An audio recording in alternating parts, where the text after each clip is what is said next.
friends, we all know just how legendary the Evolution engine was for Harley-Davidson.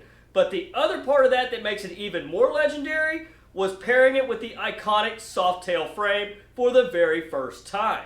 But what you might be surprised to know is that the Harley-Davidson Evo engine and the Softail frame may not have exactly been 100% Harley-Davidson.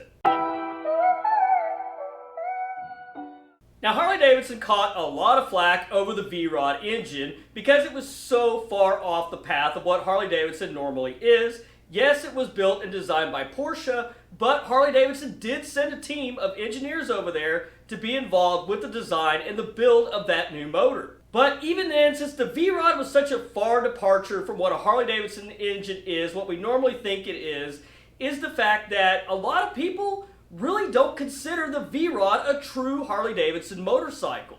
Now, this might shock and disturb you a little bit in regards to the Evolution engine. Yes, the Evolution engine was designed and built by Harley-Davidson, but it's who Harley-Davidson hired that actually designed the engine. This man was actually a very, very world-renowned designer of British motorcycles, and he actually designed a very successful engine for British motorcycles. Guys, please don't forget, if you enjoyed the video today, please don't forget to hit that like button and consider subscribing to the channel if you haven't done so already. So in 1979, Harley-Davidson hires John Fayville, a British-born engineer. Now, what John was really famous for was designing the Norton Commando engine. This was a very highly successful motor for Norton motorcycles. This is part of the reason why he got hired on Harley-Davidson, because Harley-Davidson had some big plans coming down the pipeline. Now, given Harley-Davidson's financial woes at that time during the AMF era in 1979, hiring John was a really big score for the motor company. So engine design of the Evolution engine basically starts in 1979, 1980, roughly kind of in that time frame.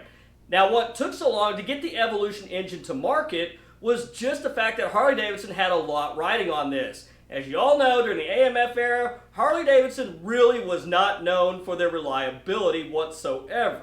Harley-Davidson actually ran an Evo engine wide open throttle for over 100 hours. Then they turned around and put about another 5,500 hours into testing, which equated to roughly about 750,000 miles, because Harley-Davidson had one shot to get this right, or it was basically lose the company. And of course, we all know what the Evo engine did for Harley-Davidson, so I would say they got it pretty right, especially today when Evo is still a very viable engine to run in your Harley-Davidson motorcycle. So yes, the most successful Harley-Davidson engine basically ever built was designed by a British-born man that used to design and build motorcycle engines for Harley-Davidson's competition with the British motorcycles Norton. So with that legendary Harley-Davidson engine, they paired it into a frame that the likes of the world had never seen at the time. This thing looked like a hardtail, but it had some hidden secrets underneath. The Softail frame is literally the best of both worlds. You have a hardtail look, but you still have a suspension where you don't have to go see a chiropractor after every time you try to ride the motorcycle. But now here's the kicker, embrace yourself. Harley-Davidson did not develop the Softail frame. Harley-Davidson did not do this in-house, they got it from somewhere else. Harley-Davidson got the Softail frame from a guy, just an independent, everyday guy. Well, he was a mechanical engineer, so that helps quite a bit. But this guy was basically building these in his garage. He designed and built his own motorcycle. There was a mechanical engineer that didn't even work for Harley-Davidson. He was just a big Harley-Davidson enthusiast, and he had an idea. Bill Davis took his personal 1972 Harley-Davidson, and he wanted a hardtail, but he wanted suspension with his hardtail. So what did he do? He modified the frame and was able to hide the suspension underneath the seat. This really wasn't a whole new concept. It wasn't anything really groundbreaking, but nobody had ever done it on a Harley-Davidson and made basically a hardtail with a suspension before. So what does Bill do with this new creation? He does what anybody else would do. He files for a patent on it, he takes his motorcycle, and he rides this thing right up to the front doors of Harley-Davidson to try to pitch the idea to them.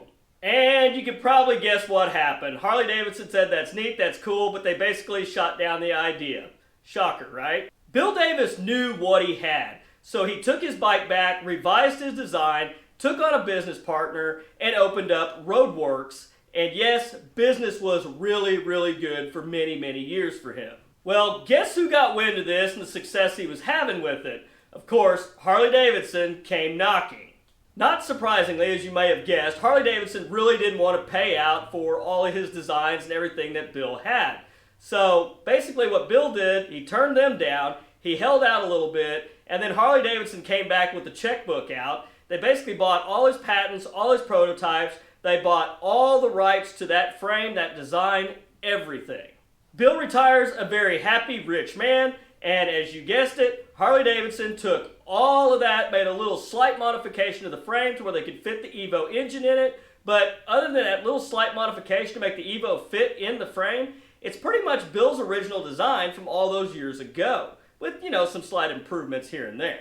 But roughly about late 1983, the world got a little bit of a preview of what was coming from Harley-Davidson with a brand new engine and an all-new frame, like the world, basically something like the world has never seen. Nobody had ever seen anything like this before. So it's really kind of funny, two of the absolute most iconic things that have ever rolled out of Harley-Davidson, in the Evolution engine and in the Softail, they weren't necessarily really designed by Harley-Davidson themselves.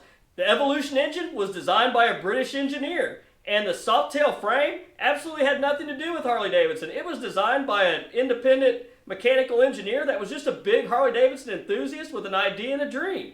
But for me personally, even knowing both of those things, when it comes to the Softail and the Evolution engine, I don't consider them anything less than pure Harley-Davidson.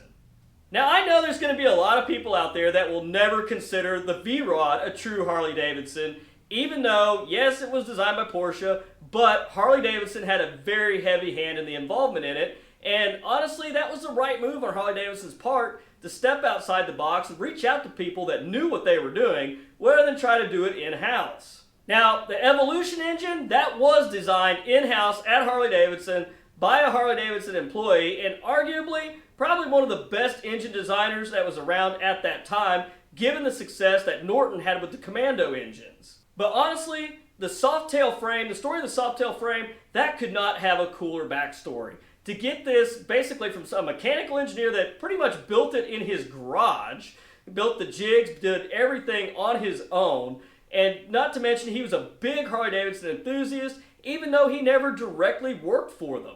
That's pretty cool to know that your Softail was designed by just a regular guy. Well, I guess you couldn't really call him a regular guy. He did kind of have a mechanical engineering degree. But I can only imagine how Bill Davis must have felt having designed something that's going into mass production for Harley-Davidson Motor Company with a frame and a design like nobody's ever seen. And this is something that he came up with just basically in his own mind, drew it out, built everything from scratch, and then Harley-Davidson picked it up, and this became the backbone of the Softail all the way up to 2018 until they finally redesigned it completely. So guys, I know this video was a little bit different today, kind of some little details about the Evolution engine and the Softail frame, because the Evolution was the first engine that ever went into the Softail. They both came together in one big package, and neither one of those was really kind of directly built by Harley-Davidson. Kind of interesting, a British engineer really designed the Evolution engine, and he knew right then and there they had to get away from cast iron and make that thing all aluminum. And going all aluminum was one of the best things Harley-Davidson ever could have done for themselves. And not to mention the Softail frame, even though that wasn't necessarily designed by Harley-Davidson, it was designed for somebody from the outside, he was still a big Harley enthusiast. And I always correlate this kind of with the Vrod. There were Harley-Davidson engineers there that were present, that worked on the design of that hand in hand with Porsche. So it's really hard not to consider the Evolution engine and the Softail frame anything but being true and pure to Harley-Davidson. But anyhow guys, that's all I've got for you this week. I hope you enjoyed the video, and if you did, please don't forget to hit that like button and consider subscribing to the channel if you haven't done so already. But until next week guys, you stay safe on the streets, ride smart, dodge those cars, and I'll catch you guys back here next week with a brand new video. Thanks for watching.